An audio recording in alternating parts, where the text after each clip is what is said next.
하나님은 사랑이시라 이렇게 얘기한 다음에 하나님의 사랑 안에 거하는 자는 하나님 안에 거하는 것이다.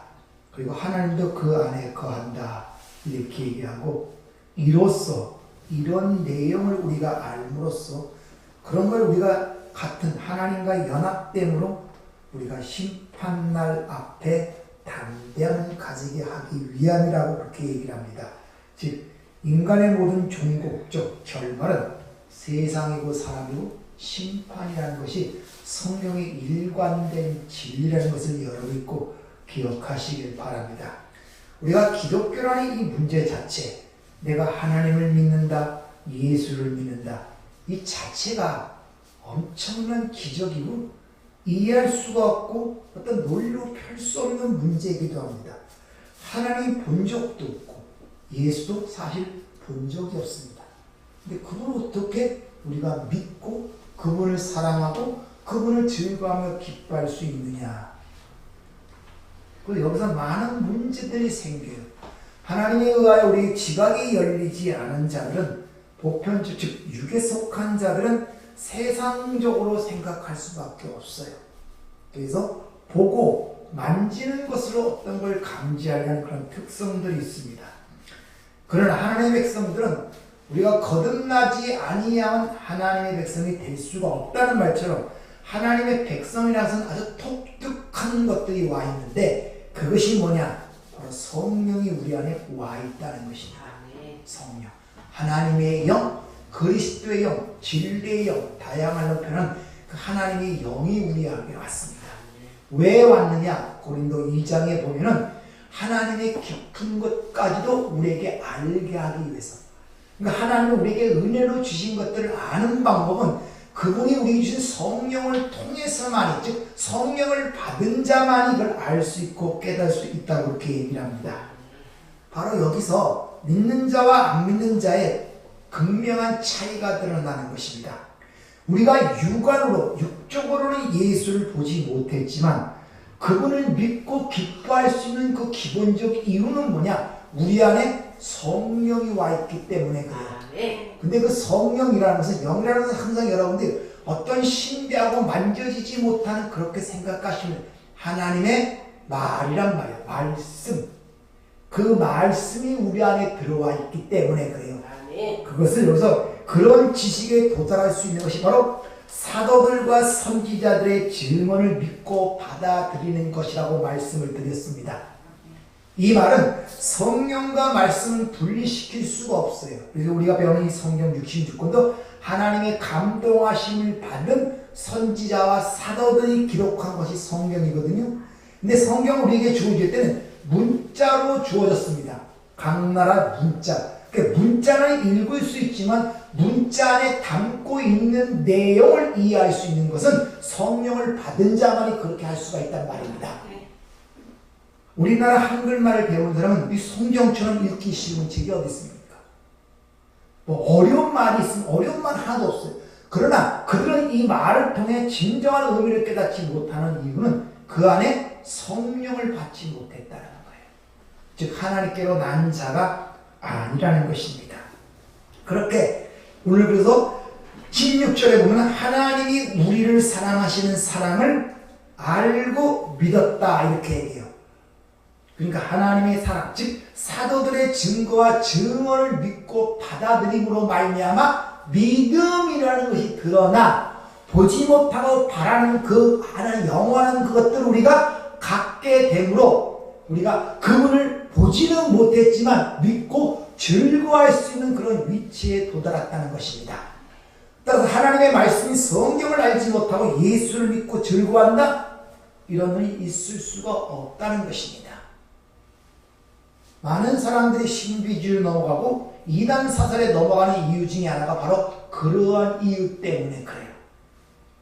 그리고 그 하나님의 사랑을 갖고 하나님의 사랑에 거하는 자들이 확실하게 입증되고 증거되는 상황은 형제의 사랑으로 드러난다는 거예요. 너희가 보는 형제를 사랑하지 못하면서 보지 못하는 형제들을 사랑할 수 있느냐? 이렇게 반문을 하죠. 마가복음 12장에 보면은 한 서기관이 모든 계명 중에 첫째가 무엇이냐고 주님께 묻는 장면이 나옵니다. 거기에 대한 주님의 대답이 이렇습니다. 마가복음 12장 29절부터 보면 예수께서 대답하시되 첫째는 이것이니 이스라엘아 들으라. 주 곧 우리 하나님은 유일한 주시라. 내 마음을 다하고 목숨을 다하고 뜻을 다하고 힘을 다하여 주 너의 하나님을 사랑하라 하신 것이요. 둘째는 이것이니 내 이웃을 내 자신과 같이 사랑하라 하신 바로 이것이니라. 이보다 더 큰 계명이 없느니라. 이와 같이, 그러니까 첫째 계명과 둘째 계명이라는 것은 나눠지는 것이 아니라 같은 것이라는 의미를 갖고 있어요. 같은 것. 남자와 여자가 결혼을 하면 한 몸이라고 그러죠.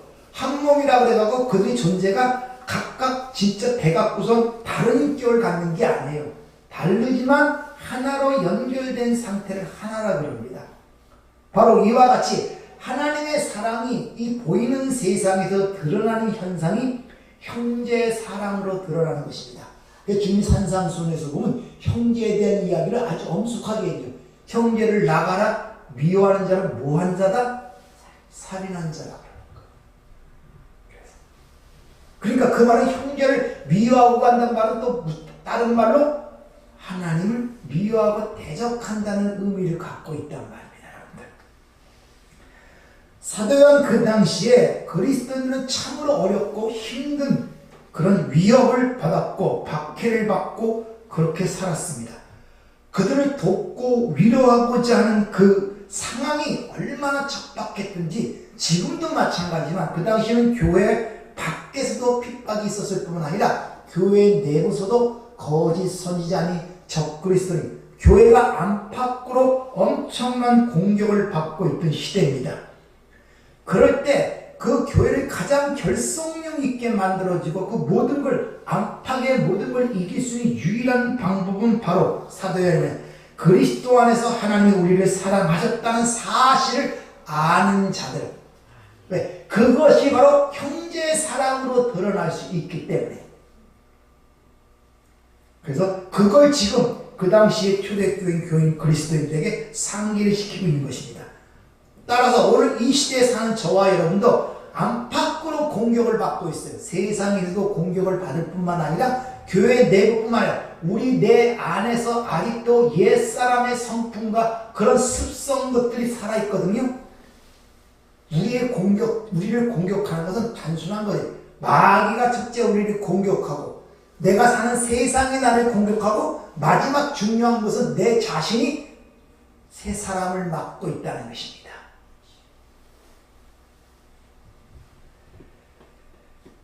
따라서 거기서 유일하게 우리의 피난처가 되실 내가 그 하나님의 사랑 안에 거하는 길밖에 없다는 거예요.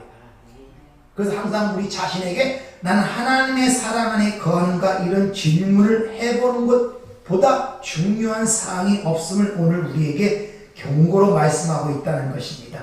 그래서 오늘 본문에서 하나님은 사랑이시기에 사랑 안에 거하는 자는 하나님에 거하는 것이고 하나님도 그 안에 거하는 것이다. 이렇게 얘기해요. 이렇게 거하고 내가 그 안에 거하는 이런 상태를 사랑이 온전히 이루어졌다 그러는 거예요. 어떤 행위를 많이 해서 하나님을 충족시킨다는 그런 의미가 아니라 하나님 사랑이 우리 안에 거하고 우리가 그 사랑 안에 거함으로 말미암아 사랑이 온전히 이루어졌다. 그럴 때만이 우리 안에 두려움이 나간다는 것입니다. 따라서 우리 그리스도인들의 실상, 하나님의 사랑 안에 거하고 살며 존재하는 것이 우리가 흔히 얘기하는 우리의 현실이에요. 우리는 현실이 있고 진리가 있죠. 근데 헬라어에는 현실과 진리가 다르지 않아요. 현실이 곧 진리예요. 실상이란 말입니다. 그러니까 저와 여러분이 지금 이 세상을 살고 있지만 우리가 보는 그래서는 이 세상과 그 전에 내가 진짜 실상이 아니라 실상은 하나님이 우리 안에 거하고 우리가 하나님 안에 거하며 사는 것이 우리의 진짜 실상이란 말이에요. 여러분들이 이런 진리를 자꾸 상기시킴으로 말미암아 내가 보는 시각을 자꾸 그쪽으로 바꿔가야 돼요. 자꾸 저절로 되는 것이 아니라 진리를 알았으면 애를 쓰고 힘을 써서 자꾸 내 보는 시각을 그쪽으로 바꿔서 그 문제를 보려고 노력을 해야 거기서 나올 수 있는 힘이 생긴단 말입니다. 이걸 다른 말로 그 예수 그리스도를 닮는 거예요. 그래서 17절에 주께서 그러하신과 같이 우리도 이 세상에서 그러하니라. 주님께서 이 땅의 공생의 사역 동안에 주님이 그렇게 사셨어요. 오직 아버지의 주신 사역, 그 임무를 위해 살았단 말입니다. 그것밖에 없었어요. 그래서 내가 이때를 위해 완락이다 그러잖아요. 주님의 사는 모습이 그랬다니까요. 그 당시에 로마가 이스라엘을 압제하고 수많은 국제 정세와 수많은 핍박을 받고 유대인들이 막 하는 그런 것들에 관심을 갖고 산 것이 아니라 아버지가 나의 준 사명, 거기 그분이 그게 실상 그렇게 살았단 말이에요. 똑같이 우리도 마찬가지예요. 우리도 그러해야 된다는 것입니다. 왜? 우리는 육에 속한 자가 아니라 영에 속한 자로 살아가기 때문에 그래요.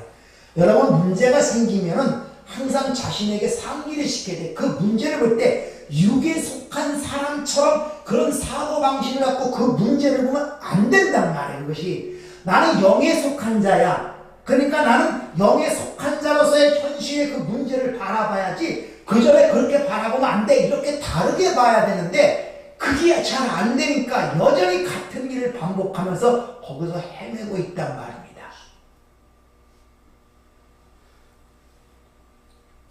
주먹을 때리면 그냥 육체만 아파요. 근데 그 사람의 정신세계를 흔들어 놓는 것은 뭔지 아십니까? 말이에요, 말. 뺨을 때리면 여기만 아파요. 근데 말로 갔다 하면 정신세계, 사고방식이 흔들어 놔버린다니까요. 벙어리가 사기치는 거 봤습니까? 귀먹은 사람이 사기당하는 거 봤어요? 벙어리도 귀먹어도 맞으면 아프지만 그 사람의 사고방식을 지배하고 흔들어 놓은 것은 말이에요, 말. 어떤 말을 듣느냐. 그래서 사기꾼들이 말을 잘해요. 기가 막히게 잘합니다. 왜? 사람의 심성과 그걸 잘하기 때문에. 그러니까 가장 사람이 그거 좋아하는 겁니까? 이익 보는 거. 50만 원 꽂으면 내가 50만 원, 100만 원 줄게. 기가 막히게 그런 인간이 좋거든요. 그럼 아주 잘해요. 그럴싸. 넘어가는 거예요, 거기서. 말이란 말이야, 말. 그러니까 말을 잘 들어야 돼요. 근데 말이 잘 들으려면 귀가 밝아야 돼요, 귀가. 그래서 60, 70이 되면 이순이라 그래요. 이순. 귀가 순해지면 뭐든지 걸러 들을 수 있는 능력이 생긴단 말이에요.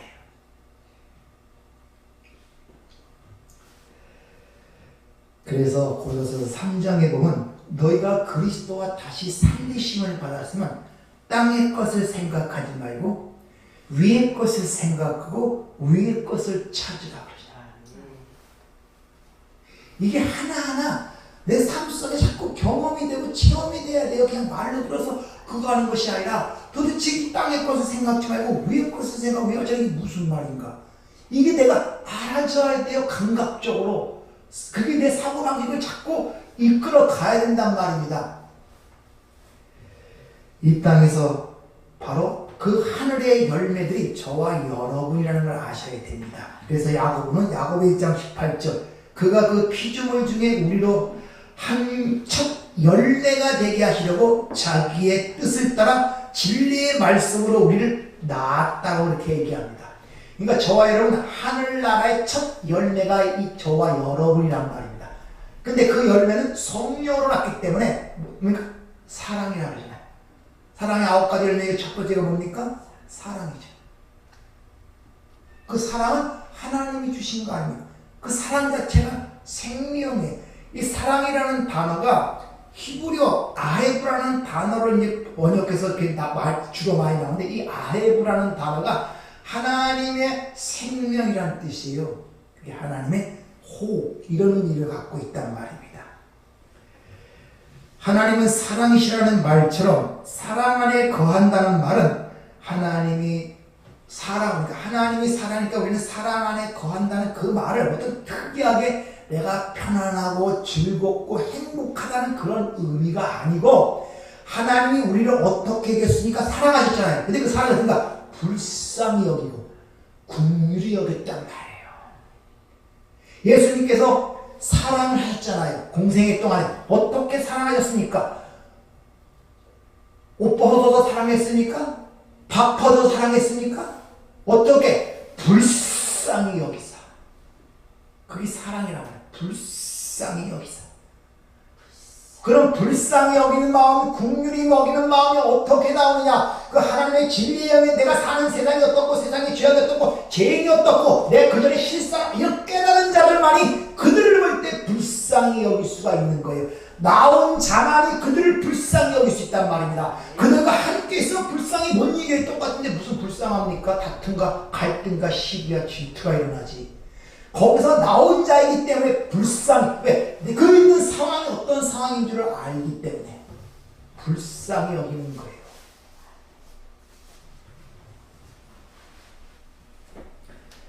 주님은 산상수훈에서 이같이 말씀하십니다. 마태복음 5장 45절. 이같이 한즉 하늘에 계신 너희 아버지께서 아들이 되리니 이는 하나님이 그 해를 악인과 선인에게 비추시며 비를 의로운 자와 불인 자에게 내려주시리라. 이렇게 얘기하죠. 하나님이 지금 의인과 불의한 자를 갈라놓고 의로운 자에게만 빛을 내려주고 햇빛을 내려주고 그렇지 않잖아요. 그러니까 우리 사는 세상이 그걸 보이고 있단 말이에요.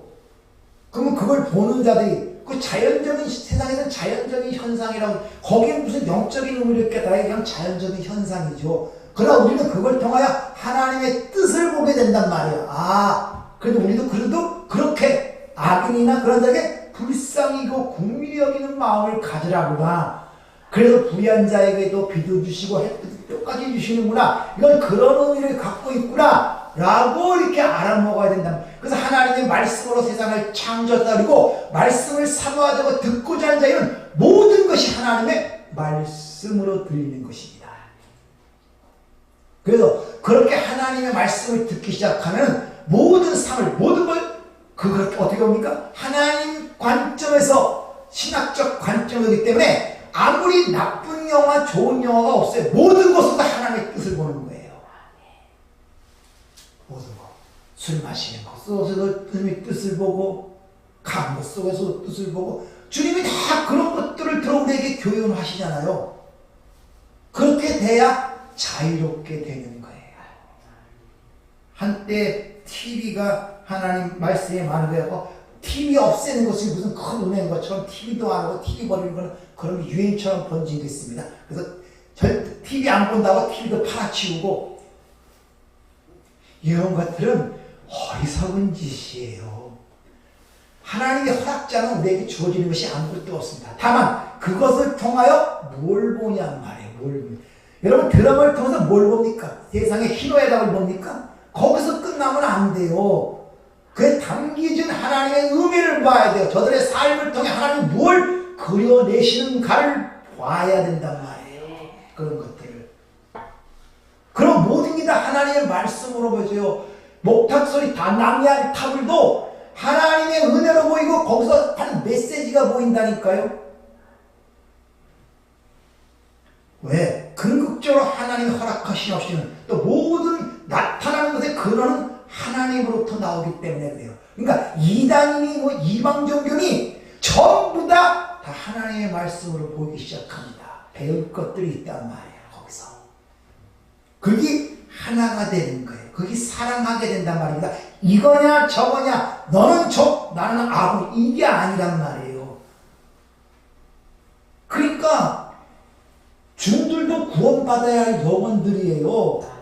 근데 중이라고 해갖고 막 원수하게 대하는 것처럼 막 하삭대기라고 뭐 물러가라 이거 전부 다 잘못 믿는 사람들의 특징이란 말입니다. 모르니까 아니 그래도 구원받은 영혼인데 무슨 물러가고 막이라 그래요. 기본부터 잘 모르는 거라. 이런 일들이 벌어져요. 그러니까 일반 사람들이 보기에 기독교가 아주 막 그거하게 보이잖아요. 아주 복제적이고 그거하고요. 독특하긴 독특한데 사랑의 종교라는 게 어떻게 보면 불교의 자비심보다도 못한 것으로 보이긴단 말입니다. 적어도 불교죠. 스님들은 우리 기독교인들을 막이라고 안 보잖아요. 뭡니까 우리를? 그렇게 안 봐요. 다른 종교를 그냥 볼 뿐이지. 근데 유독 예수 믿는 기독교도 그리스도인들은 특출나고 그냥 중들을 무슨 마귀 섬기는 그런 것처럼 하고 막 삿대기라고 막 뭐 이런 일 하지 말아야 됩니다. 이것이 모르니까 그러는 게 모르니까 이게 하나님 우리를 용서하셨을 뿐만 아니라 그 모든 것을 잊으셨다고 얘기합니다. 상도라는 그 드라마가 있습니다. 상도. 그래서 많이 장설해서 엄청나게 부활을 마지막 때 하는 일이 뭐냐? 자기 부를 나눠줘요. 그리고 치부를 다 감해주고 뭐까지? 치부책까지 다 태워버립니다. 아니 돈만 감해주고 안 받으면 되지 그거 책까지 태울 뿐이냐? 없애려면 사그리 그런 하나님은 우리 죄를 그렇게 용서하시는 거예요. 용서해놓고 치부책은 대놓고 무슨 잘못되면 치부책 들어놓고 내가 너 이렇게 용서했는데 왜 그 모양이냐? 이러시지 않는단 말입니다. 그래서 골로새 2장 13절을 보면 범죄와 육체의 무한으로 죽었던 너희를 하나님이 그와 함께 살리시고 우리의 모든 죄를 사하시고 우리를 거스리고 불리하게는 법조문으로 쓴 증서를 지우시고 제하여 버리사 십자가에 못 박으시고 통치자와 권세들과 무력하여 드러내어 구경거리로 삼으시고 십자가로 그들을 이기셨느니라 이렇게 얘기합니다. 증서를 지우시고 제하시고 버리사 야의 치부책이 없다니까요. 여러분 그걸 믿으셔야 돼요. 따라서 우리가 용서할 뿐만 아니라 있는 법을 배워야 돼요. 여러분들 얘기하는 거 보면 과거에 왜 그렇게 그것들을 잊지 못하고 붙잡고 있는 줄 몰라요. 이게 용서가 안 됐다는 거예요. 그 상처를 갖고 있어요. 그걸. 그게 고통인 줄 모르고 그 어려웠던 그 고통. 오전에 말씀드렸죠. 나이가 먹으면 다 추억이 되듯이 여러분 고통 주는 것들이 열륜이 쌓이고 신앙의 경륜이 높아지면 전부 다 그게 은혜로 보입니다. 은혜로 보여요. 하나님이 그때 그러하셨기에 그래도 그나마 내가 여기에 있는가 이렇게 보여요. 그러니까 나를 핍박하고 어렸던 것도 하나님의 섭리 가운데 나를 붙잡기 위한 하나님의 도구로 보기 때문에 그가 불쌍히 여기지고 용서가 되는 것이지 아유 저 왼수 이렇게 되지 않는단 말이에요. 여러분들. 그게 쓴뿌리로 계속 남아갖고 따내면 또 나오고 따내면 또 나오고 왜? 그 쓴뿌리가 빠지지 않으니까. 그 빠지는 것은 내가 잊어버려야지. 이래서 되는 게 아니에요. 그걸 이해를 할 때만이 그 은혜로 느껴질 때만이 그것이 용서가 될 때만이 거기서 진정 나올 수 있고 여러분이 해방감을 느낄 수 있단 말입니다. 우리가 사랑 안에 거한다는 그 말은 거한다, 이 매너라는 단어가 쓰이는데 이 수동태가 아니라 능동태입니다. 자연스러운 태도가 되어야 한다는 것입니다. 동분사 능동태. 동분사라는 것은 현재 상황이란 말, 현재 계속되어지는 것입니다. 그러니까 현재 사랑이라는 즉 사랑하는 상태로 있어야 된다는 것. 임시적이고 간헐적으로 사는 것이 아니란 말이에요. 임시 천막을 짓고 가는 그런 것이 아니라 거한다는 것은 그게 나의 거주지란 말이에요. 그리스도인은 진리로부터 났기에 그 진리로 살아가야 된다는 그런 말이란 말입니다. 그런 위해서는 하나님의 사랑이 여러분 안에 있다는 것을 깨달아야 하는 것이죠. 그래서 우리가 하나님의 사랑을 깨닫는 법을 아는 것이 무엇보다 뭐가 중요하냐? 바로 자기 자신에 대한 진실을 깨닫는 것이 아주 중요한 요소예요. 하나님의 사랑을 깨닫기 위해서는 제일 중요한 건 나에 대한 진실을 아는 거예요. 내에 대한 진실. 그러니까 나를 아는 만큼 하나님의 사랑을 아는 거예요. 성경은 그래서 인간에 대해서 많은 것들을 얘기하고 있죠. 나는 절망적 상태에 있고 저주받았고 하나님의 진노와 심판 아래 있다는 사실. 이런 자각. 나는 성경을 보니까 나는 티끌에 불과한 존재였구나. 숨쉬고 생각한 것보다도 하나님께 받은 선물이지 내 것은 하나도 없다. 이런 자신의 자각이 드러날 때 하나님이 그 십자가를 통한 사랑이 진짜 내 감성, 내 마음속에 꽉 채워지지 나에 대한 진실을 모르면 절대 하나님의 사랑을 모릅니다. 많은 분들이 하나님의 사랑을 깨닫지 못하는 가장 중요한 이유 중에 하나가 바로 자기의 진실을 정확하게 몰라요. 이것이 그래서 시편 34편에 하나님이 구원하신 자는 상한 심령과 통회하는 자를 구원하신다고 그렇게 기록하는 이유가 거기 있단 말입니다. 왜? 그들만이 십자가를 통한 하나님의 사랑을 볼 수 있기 때문에 그렇습니다. 하나님의 하신 일을 깨닫기 시작하면 우리를 향하신 하나님의 사랑을 자각하게 되고 또한 하나님을 향한 우리의 사랑도 우리 가운데 자라는 동시에 그 자라는 것이 나아가는 것이 형제 사랑이란 말입니다. 사랑은 받으면 가둬지는 것이 아니라 나가게 돼 있어요. 신기하게 물이 차면은 흘러나가듯이 그 사랑은 시사랑만 있지 치사랑 없고 내리사랑만 있다는 이유가 뭐예요? 받아본 자가 나눠줄 수가 있어. 그러니까 그 사람이 나를 사랑하지 못한다 할 때 그 자체만 보지 말고 그분도 사랑받지 못한 자라는 사실을 깨달아야 그 사람이 불쌍히 여기는 마음이 나오는 거예요.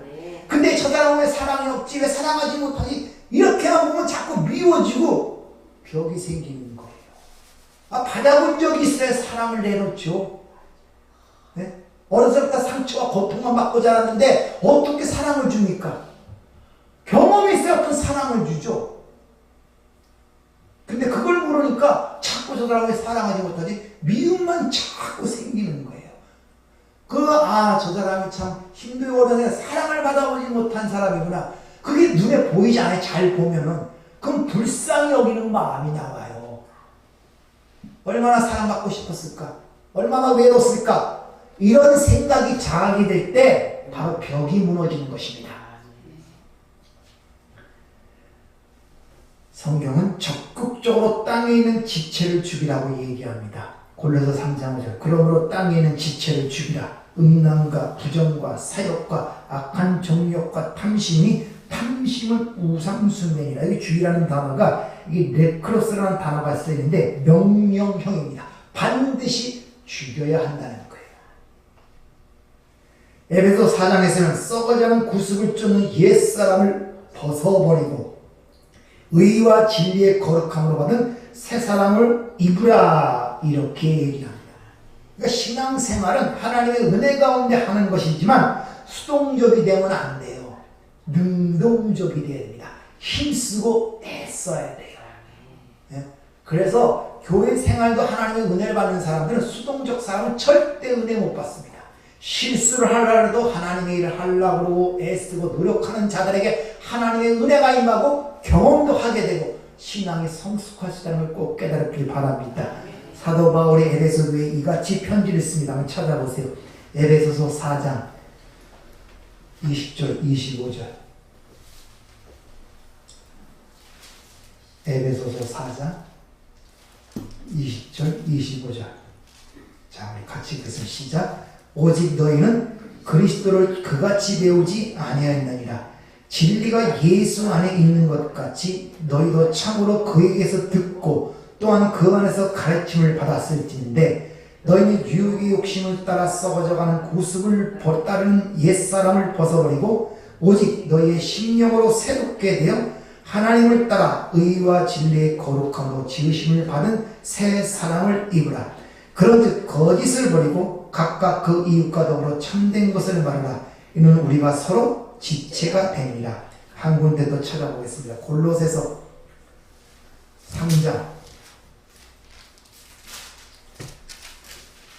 골로새 3장 1절부터 10절까지 같이 한번 보겠습니다. 시작. 그러므로 너희가 그리스도와 함께 다시 살리심을 받았으면 위의 것을 찾으라. 거긴 그리스도께서 하나님 우편에 앉아 계시느니라. 위의 것을 생각하고 땅의 것을 생각하지 말라. 이는 너희가 죽었고 너희 생명이 그리스도와 함께 하나님 안에 감추어졌습니다. 우리의 생명인 그리스도께서 나타나실 그때 너희도 그와 함께 영광 중에 나타나리라. 그러므로 땅에 있는 지체를 죽이라. 음란과 부정과 사욕과 악한 정욕과 탐심이니 탐심은 우상 숭배니라. 이것들로 말미암아 하나님의 진노가 임하느니라. 너희도 전에 그 가운데 살 때는 그 가운데서 행하였으나 이제는 너희가 이 모든 것을 벗어버리라. 곧 분한과 노여움과 악의와 비방과 너희 입에 부끄러운 말이라. 너희가 서로 거짓말을 하지 말며 옛사람과 그 행위를 벗어버리고 새 사람을 입었으니 이는 자기를 창조하신 이의 형상을 따라 지식에까지 새롭게 하심을 입은 자니라. 기도하겠습니다. 하나님, 우리는 새로운 피조물입니다. 옛사람을 조금 고쳐서 만들어 가는 과정이 아니라 새 사람으로 하나님의 자녀로 하나님께서 우리를 만들어 가시는 줄 믿습니다. 때로는 그것이 우리의 삶 속에 아픔을 가져오고 고통을 가져오고 여러 가지 시련을 가져올 수 있지만 그 모든 것이 나의 유익을 위한 것임을 말씀하셨기에 우리는 확실히 믿습니다. 하나님, 이 과정 속에서 우리가 낙심하지 않도록 때로는 하나님의 채찍을 통하여 사랑을 깨닫게 하시고 우리에게 주는 위로와 격려와 용기를 맛보며 살아가길 원합니다. 아직도 육신을 갖고 살아가고 있기에 여러 가지 어려운 문제가 있습니다. 무엇보다 우리의 가장 큰 짐과 고통은 이 약한 육신입니다. 주님, 오늘도 예배하는 귀한 백성들의 아픈 부분에 손을 얹어주시고 주님 만나는 그날까지 그 육신이 하나님 은혜 가운데 아름답게 쓰임받고 신앙생활을 할 수 있도록 치유해 주시고 강건케 만들어 주셔서 하나님의 살아 역사하심과 함께 하심이 저들의 삶 속에 체험되고 자랑할 수 있도록 주께서 역사하여 주시옵소서. 예수님 이름으로 기도합니다. 아멘.